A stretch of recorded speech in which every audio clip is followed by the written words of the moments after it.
Aprendendo o valor de falar em línguas. A palavra de Deus é tão simples e clara.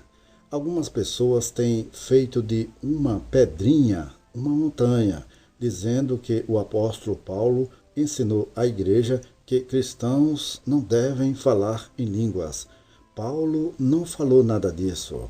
Seu desejo e vontade eram que todo cristão falasse em línguas. 1 Coríntios capítulo 14, versículo 5. Ele agradeceu a Deus por falar em línguas mais do que todo mundo, porque ele entendia a extensão completa e o valor desse dom sobrenatural. Por sua experiência pessoal, Paulo sabia que no falar em línguas encontramos uma fonte de poder e de bênçãos para a nossa vida diária.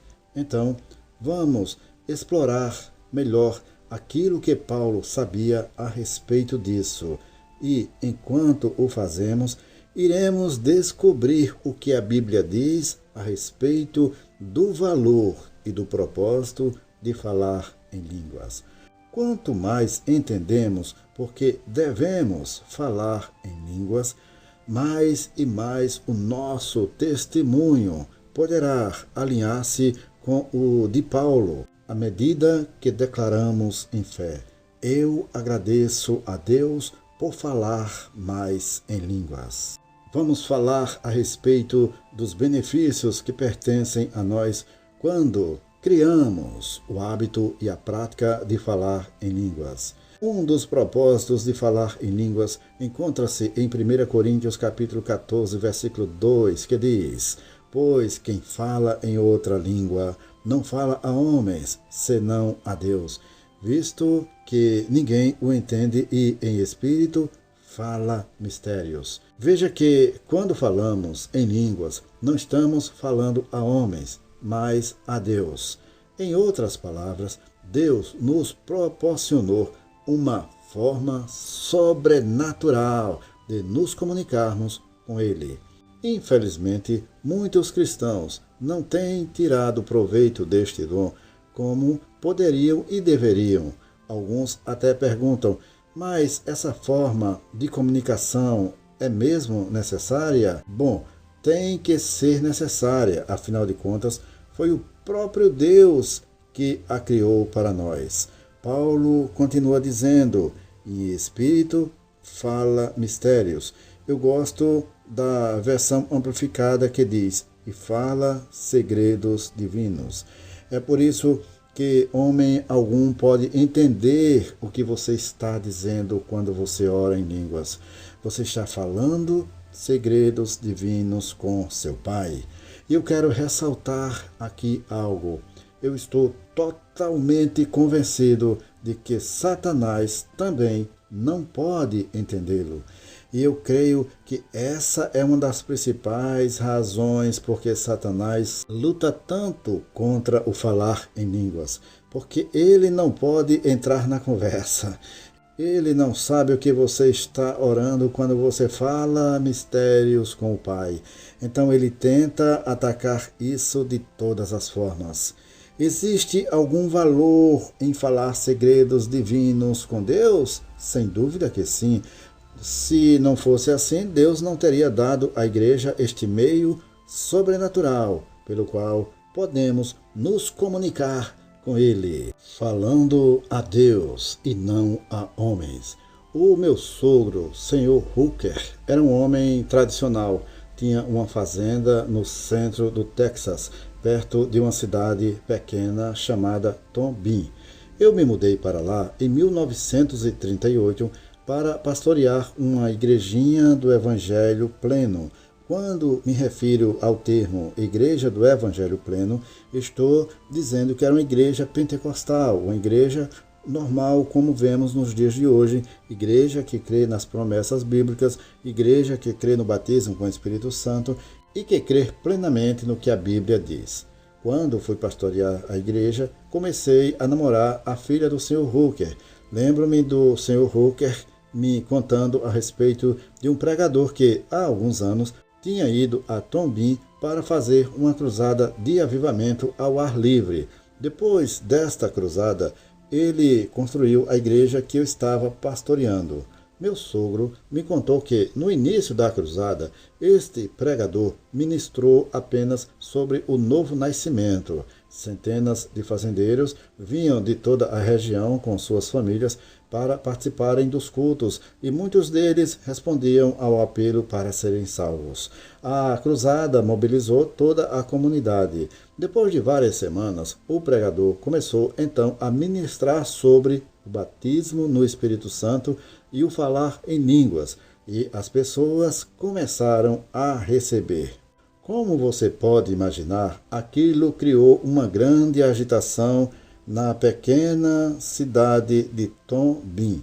As pessoas tinham as suas teorias acerca do que estavam acontecendo com aqueles que estavam falando em línguas estranhas durante aquelas reuniões.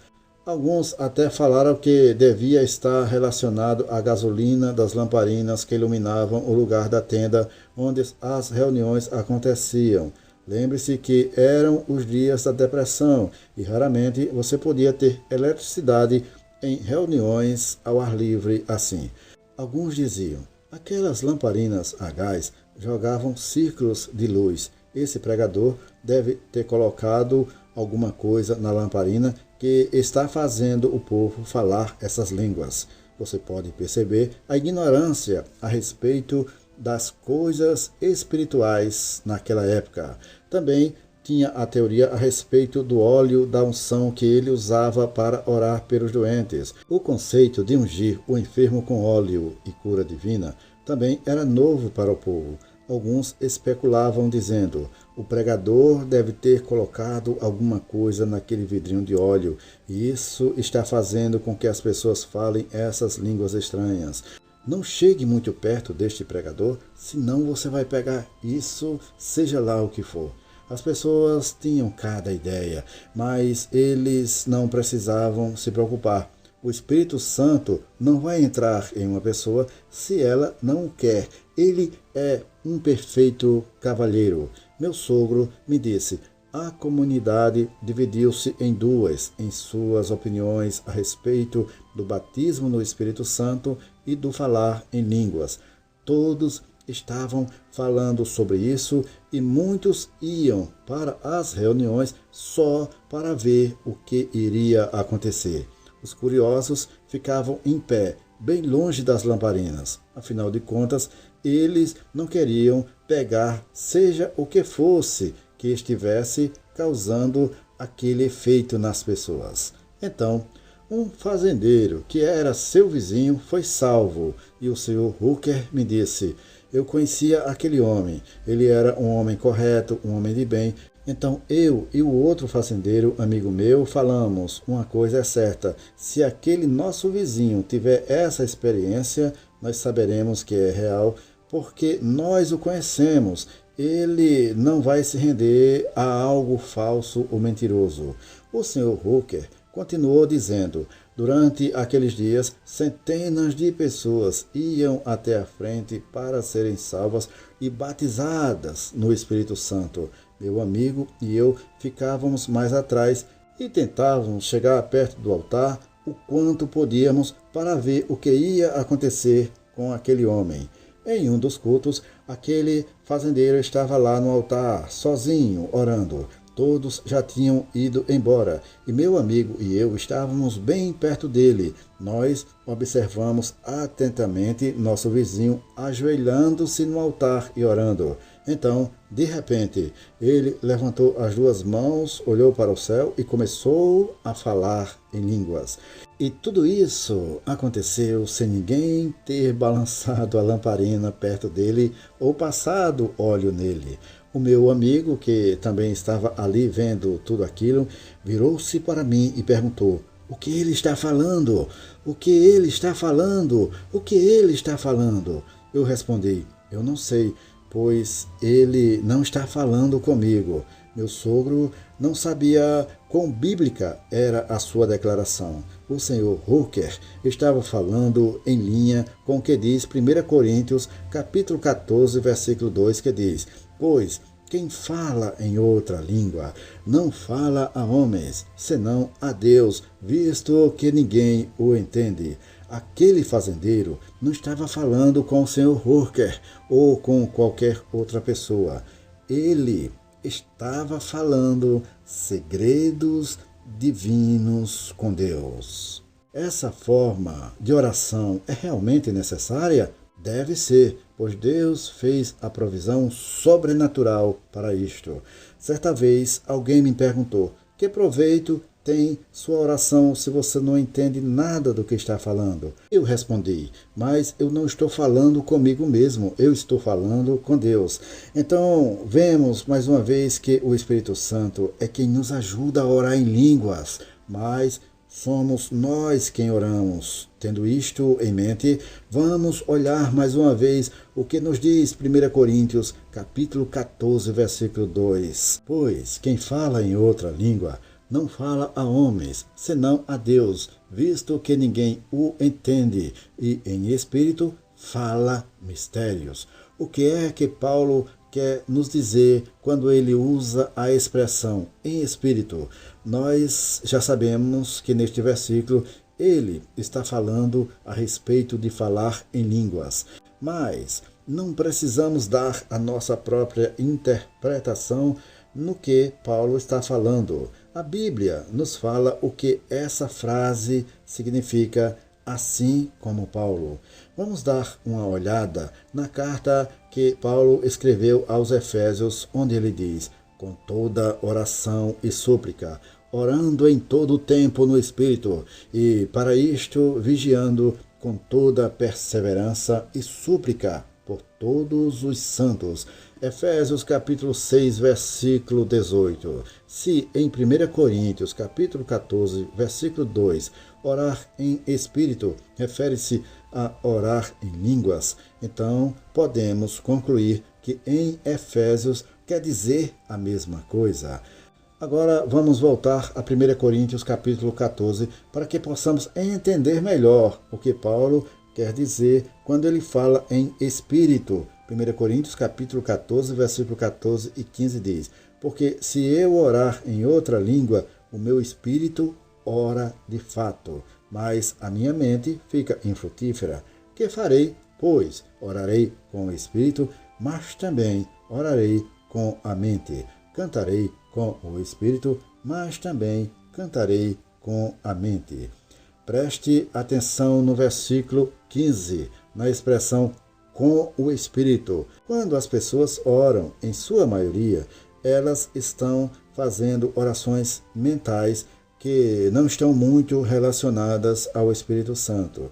Mas aqui, Paulo está dizendo que ele orava das duas formas, com o espírito, mas também com a mente. Neste tipo de oração, a oração em línguas não é a sua mente ou algo que você esteja pensando.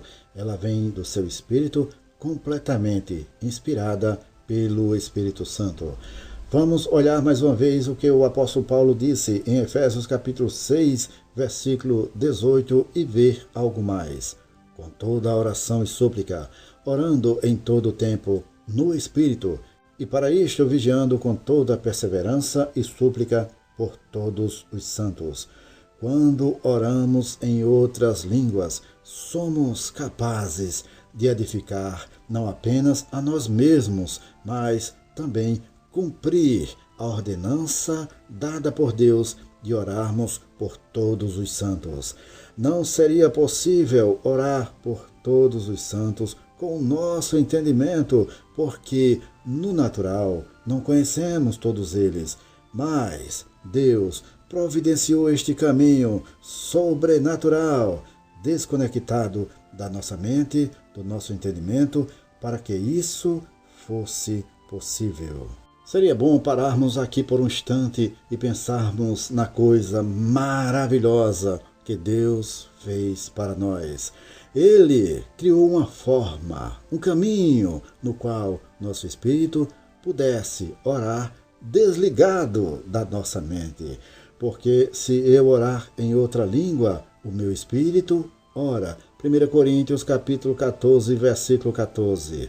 Através deste dom de falar em línguas, o nosso espírito pode agora comunicar-se diretamente com Deus, que é um ser espiritual. Veja, uma vez que você é cheio do Espírito Santo, pela primeira vez, o seu próprio espírito pode falar diretamente com Deus. Antes, você podia falar com Deus com sua mente, seu entendimento e, claro, suas emoções. Mas falar em línguas, orar em línguas, é um transporte, um meio de comunicação de espírito para espírito. Queremos saber até onde o nosso canal está chegando. Deixe nos comentários deste vídeo o nome da cidade onde você está ouvindo esta mensagem e nós prometemos colocar a sua cidade na nossa lista de oração.